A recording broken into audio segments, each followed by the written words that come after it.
Stranger Things Volume 2 is about to drop, and everyone's asking the same question: who's going to die? But here's what no one is talking about.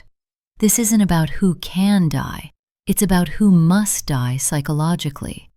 Because the Duffer Brothers aren't writing a superhero ending, they're writing a trauma resolution.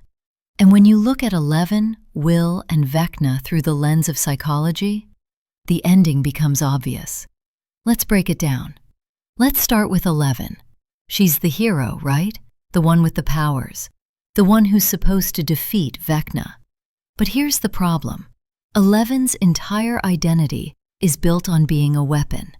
From the moment she escaped the lab, she's been defined by one thing: her ability to destroy threats. Demogorgons, the Mind Flayer, Vecna. But psychologically, she's never processed her trauma. She went from Brenner's lab to being Mike's girlfriend to being Hopper's daughter. She never had time to ask, who am I without my powers? And Season 5, Volume 1 already showed us. Her powers are failing. Why? Because deep down, Eleven doesn't want to be a weapon anymore.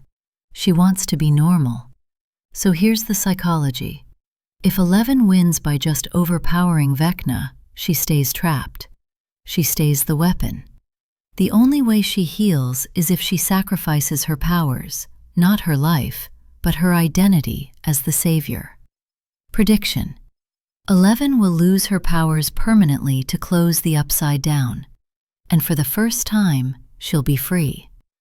Now let's talk about Will. Because if Eleven is the weapon, Will is the key.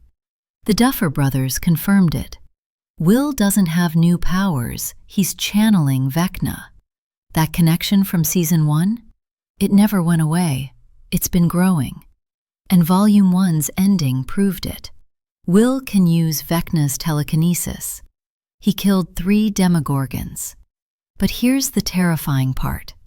Every time he uses that power, he becomes more like Vecna. Psychologically, this is called trauma bonding. Will was taken as a child. He was possessed, and now his identity is fused with his abuser. The show even parallels this with Harry Potter. Harry had to die to destroy Voldemort's Horcrux inside him. The Duffers are setting up the same arc. Here's the psychology. Will can't just break free from Vecna. That connection is him now.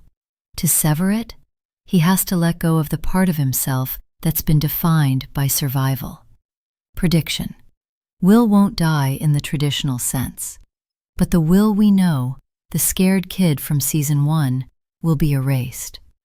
To close the gate, he'll have to sacrifice his consciousness and merge with the Upside Down permanently, becoming its new guardian. And finally, Vecna. Because here's what everyone gets wrong. Vecna isn't the villain. He's the victim who never healed. Henry Creel was a psychopath, yes, but psychopathy isn't evil. It's a trauma response. He was a child who saw the world as broken, and instead of being helped, he was weaponized by Brenner. Sound familiar? That's Eleven's story too. The only difference? Eleven found love. Henry found the Upside Down. Psychologically, Vecna represents arrested development. He's stuck in his childhood rage. He's trying to fix the world by destroying it, because that's what abused kids do when they can't process their pain. So here's the twist. Vecna doesn't want to win. He wants to stop existing. That's why he targets trauma victims. That's why he builds the Mind Layer. He's trying to recreate his own death, but he can't do it alone.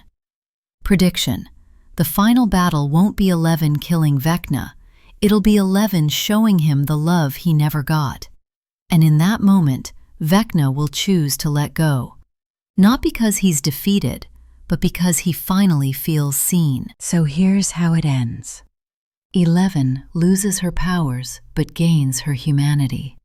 Will sacrifices his identity to become the Upside Down's eternal lock. Vecna finally rests because someone loved him enough to let him go. This isn't a happy ending, but it's a psychologically true ending. Because trauma doesn't end with a final boss fight. It ends when you stop running and finally let yourself heal.